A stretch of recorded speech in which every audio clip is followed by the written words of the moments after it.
Et salut à tous les traders, j'espère que tout le monde va bien. On se retrouve pour une nouvelle vidéo d'analyse comme tous les dimanches à 18 h. Et avant de commencer cette vidéo, comme d'habitude, je souhaite infiniment remercier tous ceux qui prennent, et oui, un tout petit peu de leur temps pour la chaîne, ne serait-ce qu'un petit like sous les vidéos. Vous donnez un vrai coup de pouce à la chaîne YouTube, donc ne changez surtout pas, vous êtes top. Quant à ceux qui ne sont toujours pas abonnés, eh bien faites-le. Voilà, faites-le immédiatement, comme ça on n'en parle plus et je vous sors 2 vidéos par semaine, ça fait plaisir. Si vous êtes nouveau sur la chaîne d'ailleurs, petit rappel, ce genre de vidéos ne sont surtout pas des conseils d'investissement, mais juste un récapitulatif de mes analyses à moi, mon propre point de vue du marché selon ma méthode. Je vous incite en aucun cas à suivre bêtement mes analyses, faites vos recherches et au moins vous avez mon avis, mon point de vue sur la structure tout simplement. Allez, trêve de blabla, on attaque la vidéo immédiatement. J'ai connu la richesse, mais j'ai connu aussi la pauvreté. Et j'ai choisi la richesse à chaque putain de fois.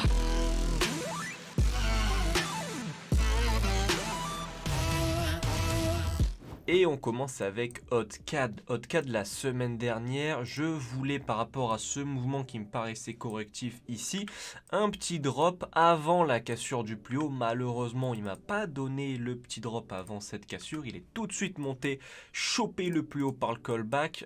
Donc pour cette semaine, on va faire attention encore une fois à un push haussier. Pourquoi? Parce que ce mouvement ici, pour moi, reste quand même la correction de celui-là, d'accord, de cette impulsion baissière. Ici, on a donc sa jumelle, je parle bien de cette impulsion baissière, ce qui nous donne une structure corrective en 3 temps. Ici, 1, 2, 3, qu'on peut aussi appeler A, B et C. Donc, ce que je vais aller chercher, moi, pour la semaine prochaine, ça va être ici la confirmation, la finalité de cette structure corrective avec la cassure du dernier plus haut, d'accord, pour aller chercher impulsion 1, correction ici pour notre mouvement 2 et mouvement 3 avec la dernière impulsion, d'accord. Donc voilà ce que je vais attendre sur Hotcad pour la semaine prochaine. On passe à Euro-USD. Euro-USD, je voulais un achat, alors on l'a eu. Alors ça a été un achat quand même timide, on a eu une petite correction juste ici avec juste après celle-là la cassure du plus haut ici. Et ensuite il s'est retourné pour les jours à venir. Du coup maintenant sur Euro-USD, je pense qu'on va être plutôt baissier parce qu'on commence à perdre un petit peu du momentum à l'achat juste là, et en plus on vient de créer sans doute ici un petit running là, ok, donc une correction pour aller nous chercher un plus bas. Donc faites attention à ça sur Euro-USD pour les jours à venir. GBP Odd, bon celui-ci magnifique, hein, je vous avais dit que ça sentait la vente jusqu'au dernier plus bas, que si vous aviez des opportunités c'était bien de les tenter.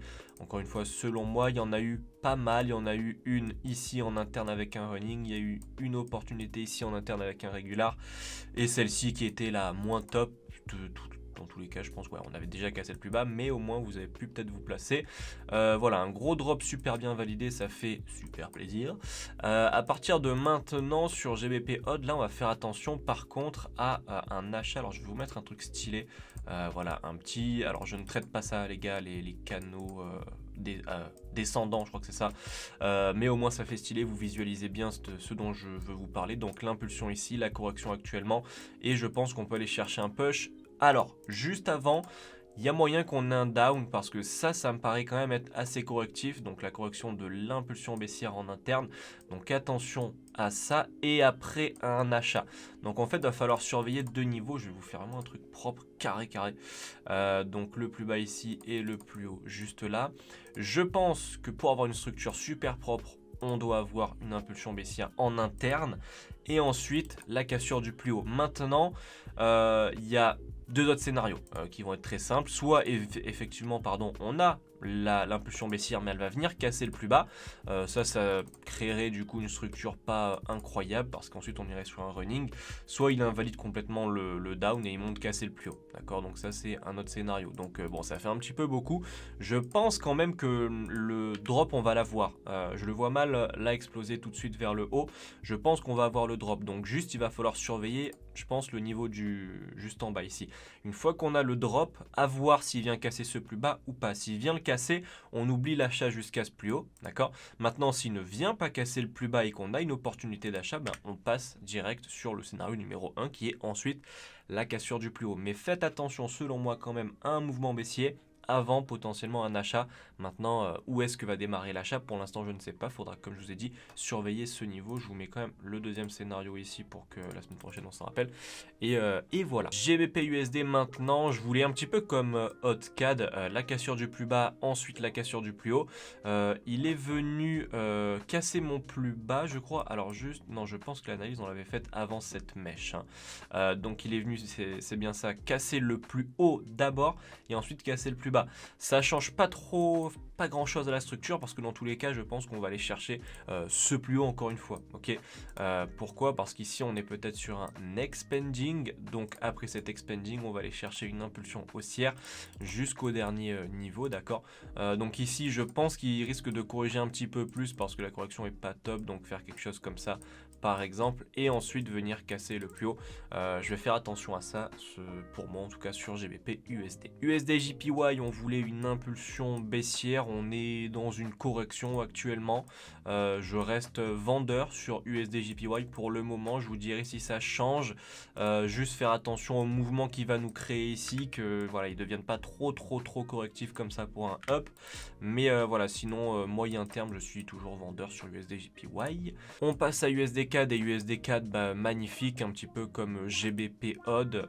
Voilà, celui-là, je vous l'ai bien expliqué en détail la semaine dernière dans la vidéo. Je vous avais dit qu'on voulait de la vente, que le top ce serait qu'il vienne casser. Il y a encore du coup évidemment les dessins, la trendline et qui nous donne une correction ensuite pardon, c'est exactement ce qu'il a donné, d'accord. Si vous regardez bien ici, la correction est en plein après la cassure de la trendline. Donc j'espère que vous avez pu en profiter. On a eu la cassure du plus bas comme on le voulait. Donc voilà, une analyse super bien validée, une structure super propre. Je ne parle pas de ceux qui sont rentrés ici en plus. Donc voilà, ça fait quand même super plaisir. Maintenant, je pense que USD 4 va ramper encore un petit peu vers le bas. Donc si vous êtes dans la vente, peut-être, et que vous n'avez pas encore pris des profits, mettez un break-even, je pense qu'on va pouvoir aller gratter encore quelques niveaux plus bas sur USD CAD. USD CHF, celui-ci, je voulais un push haussier avant un retournement. Pour l'instant, le plan se valide très bien. On a le push haussier et le retournement. Par contre, va falloir faire attention. Alors, juste que je regarde. Ouais. En fait, si vous voulez, il y a deux scénarios. Il y en a même trois, mais je vais vous en parler que de deux. En gros, premier scénario sur donc à partir d'ici, hein, sur cette structure là. Le premier scénario, ça va être soit ici on avait la correction de cette impulsion haussière, on a eu la seconde, la structure est terminée, donc ça y est, on peut tirer une trendline par exemple, elle est cassée et essayer de shorter si on a une opportunité. Soit la correction ici est toujours en cours parce que on serait plutôt sur un 1, 2, 3 comme ça. Et si c'est le cas, on va avoir encore un push, casser le plus haut. Ensuite, on pourra tracer une trendline et voir si on a des opportunités. Donc, je pense que pour que ce soit clair, on va pas prendre de risques et on va se dire que tant que ce plus haut n'est pas cassé, on va aller chercher la cassure de ce plus bas. D'accord? Enfin, même s'il est cassé, mais en gros, on va surveiller ce niveau. Tant que le marché restera en dessous et qu'il nous donnera des opportunités, on essaiera de choper une vente tout simplement sur USD CHF jusqu'à ce plus bas ici. Voilà. Et on passe à Euro GBP. Alors celui-ci, il est bien monté. Nous, on voulait de la vente jusqu'au dernier plus bas. Il est bien monté, mais il commence à se retourner. Donc ça fait, voilà, ça fait plaisir parce que le plan ne change pas. Parce que oui, il est monté, mais il est monté de manière corrective en fait. Donc ça confirme bien ce qu'on pensait la semaine dernière. On n'a juste pas eu d'opportunité. Quoique, je suis un menteur. On en a eu une ici. Voilà, je dois par transparence vous dire quand... parce que des fois... Les analyses ne se valident pas, mais c'est pas pour ça qu'on prend des pertes. Je l'explique pour ceux qui sont nouveaux sur la chaîne.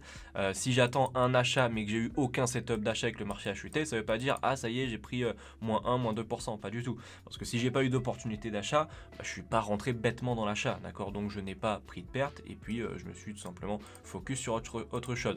Ce que je pensais sur EuroGBP, mais non, on a bien eu une opportunité ici, une petite correction. Ceux qui l'ont tenté malheureusement se sont fait stop. Donc mauvaise analyse de ma part, mauvais timing. Écoutez. Ça arrive, c'est comme ça. Quoi qu'il en soit, du coup, même s'il nous a feinté, le mouvement reste quand même correctif. Donc, je pense qu'on peut quand même aller chercher la cassure de ce plus bas. Alors, on y est presque, on perd du momentum. Donc, est-ce qu'on rentre maintenant? Est-ce qu'on le laisse? Ça va dépendre en fait de ce qu'il nous fait. C'est-à-dire qu'il est clair et net que là, s'il chute et qu'il casse, bon, c'est bien pour l'analyse, mais point de vue trading, on n'aura pas pu faire grand-chose, à moins que vous soyez rentré ici par exemple ou je sais pas, ou même là-dedans dans cette petite correction interne, soit en fait il nous fait une grosse correction très sympa de sa part et là on pourra mieux se placer pour aller terminer la structure. Donc en fait ça va dépendre de ce qu'il nous fait. Je prévois quand même la cassure du plus bas. Maintenant est-ce qu'on pourra rentrer? Je ne sais pas. On va quand même garder l'analyse, mais vous avez compris, voilà, il va falloir s'adapter. On rentre pas quand il reste 2 pips à aller chercher. On va voir ce qu'il nous fait et puis voilà. Allez, on passe au gold maintenant. Donc le gold, je vous avais dit qu'il y avait des chances qu'on vienne taper un nouveau plus haut, mais qu'ensuite ça allait selon moi corriger. On a eu exactement ce que je sentais. On a eu du coup après la correction un up pour nous donner un nouveau plus haut. Et là je pense qu'il va commencer à se ramollir. Ça se voit hop, sur une plus grosse time frame juste ici. On commence à perdre pas mal de momentum juste là. Donc faites attention au gold. Ceux qui sont dans l'achat, peut-être mauvais délire. D'accord, ça fait très longtemps qu'il est monté sans grosse correction. Par grosse correction j'entends... et encore, est-ce qu'on en a une ici? On n'en a même pas. On n'en a même pas. Si je vous prends voilà, plutôt sur une autre structure, voilà, ça c'est une grosse correction. Ici on a un gros expanding, donc ça solidifie la tendance haussière. Là voilà, on n'a pas eu grand chose, donc faudrait pas rentrer dans l'achat et que ce soit maintenant que ah bah ça y est, il commence à corriger. Donc pour le gold, je pense que voilà, semaine prochaine on va le mettre en stand-by pour voir quelle correction il va nous dessiner. Et s'il nous en dessine une, parce que je peux très bien me tromper, il peut encore faire des plus hauts, hein, je ne sais pas à 100% ce qu'il va faire, mais je pense qu'il y a des chances quand même qu'il nous donne une correction. On va le mettre en stand-by et on fera le point la semaine prochaine. On passe à Ethereum. Ethereum, j'attendais un nouveau plus haut par rapport au mouvement correctif. Pareil, là, il n'a pas donné le plus haut, mais l'analyse n'a pas forcément changé parce que la correction a juste pris plus d'amplitude. On va remettre le plus haut, voilà, ici. Donc la correction, à la base, bon, c'était juste ça. Bon, bah là, elle s'est amplifiée, mais rien de grave. Ici, d'ailleurs, on a une impulsion et un début de correction, donc ça peut être bien de se placer peut-être pour aller chercher le plus haut. Donc je reste acheteur sur l'Ethereum, du moins jusqu'à ce plus haut. Ensuite, on fera le point. Quant au Bitcoin, alors celui-là, je vous avais dit, voilà, je crois que j'avais dessiné un point d'interrogation. Je vous avais dit de le laisser en stand-by. On va toujours le laisser en stand-by parce qu'on perd du momentum. Mais il n'est pas interdit de correction non plus. Le Bitcoin, là, si je devais vous donner un avis, ce serait franchement de rester à l'écart parce qu'on perd énormément de momentum sur l'achat. Donc là, c'est très très très dangereux selon moi de rentrer à l'achat vu la conjoncture du momentum. Donc voilà, c'est compliqué. Après de vous dire une vente, au niveau de la structure, c'est pas top. Donc vraiment, je peux ni vous dire un achat par rapport à la perte de momentum, ni vous dire une vente parce qu'une vente, faudrait qu'il y ait quelque chose, en fait, une correction ou je sais pas. Mais là, si on prend ça comme correction, c'est vraiment pas la folie. Donc restez encore à l'écart du Bitcoin. Je sais pas pourquoi j'ai fait ce dessin. On va faire une croix tout simplement. Restez à l'écart pour l'instant. Dès qu'on a quelque chose de beaucoup plus propre, que ce soit dans un sens ou dans l'autre, je vous le dirai de toute façon. Et puis voilà. Allez, le Solana, celui-ci, on voulait un achat un petit peu comme Ethereum. D'ailleurs, la structure est quasiment identique, hein, donc on voulait un achat après cette correction. La correction a pris juste plus d'amplitude. Ici, en plus, on a une correction pour un achat, donc ça confirme un petit peu le scénario de la semaine dernière. Donc on va mettre un petit plus haut juste ici. Et si on a une opportunité, eh bien pourquoi pas aller chercher ce fameux plus haut. Le DOT, celui-ci, je vous avais dit qu'après la correction, on était susceptible d'aller chercher le plus haut. C'est exactement ce qu'on a fait, ça fait plaisir. À partir de maintenant, faites attention à une vente potentiellement parce que ici, et c'est ce qu'on n'a pas trop sur le Bitcoin, on a quand même une structure qui est plus corrective, d'accord, combien même ici il revient casser le plus haut, on pourrait certainement ici avoir un running si je dis pas de bêtises, voilà. Donc pour une correction d'une structure baissière, c'est quand même plus propre que Bitcoin. Bitcoin, c'est plus impulsif que ça pour une correction, donc c'est pas ouf. Donc du coup sur le DOT on va faire deux niveaux comme d'habitude. Donc tant que ce plus haut n'est pas cassé, on ira chercher ce plus bas, d'accord. Donc ça peut être maintenant, ça peut être à la cassure du plus haut, enfin du plus haut interne je veux dire, hein, mais on va essayer de chercher ça si on a une opportunité. Si on n'en a pas, tant pis. On termine avec le BNB sensiblement identique au DOT. Du coup après la correction je voulais la cassure du plus haut, boum, exactement ce qu'on a eu, ça fait plaisir. Et exactement la même analyse que le DOT, parce que là on a une correction encore plus propre que sur le DOT du coup. Donc tant que ce plus haut n'est pas cassé, on va aller chercher ce plus bas juste ici. Si jamais on a hop impulsion baissière, flag, correction baissière, on pourra aller chercher le plus bas dans le genre voilà, dans le genre si on a ça. Voilà, ça c'est parfait les gars. Je vais essayer de vous prendre un clone de cette structure. Si vous avez ça, Ça c'est pas jackpot, mais c'est exactement ce qu'on cherche. Voilà, quand on veut vendre une structure, c'est une impulsion baissière et une correction. Quand on a ça, ça fait plaisir. C'est exactement en fait ce que je vous dessine à chaque fois, comme tel Picasso. Donc on attend ça sur le BNB, comme je vous ai dit pour le DOT. Si on l'a pas, tant pis, on rentre pas, on n'aura pas perdu d'argent. Mais si on a l'opportunité, on la tente. Voilà. Mesdames et messieurs, c'est la fin de cette vidéo. J'espère vraiment qu'elle vous aura plu. Si c'est le cas, n'oubliez pas le petit like sous la vidéo, ça me ferait super plaisir. On se dit à la semaine prochaine pour une nouvelle vidéo, une courte vie mais légendaire comme d'habitude. Ciao.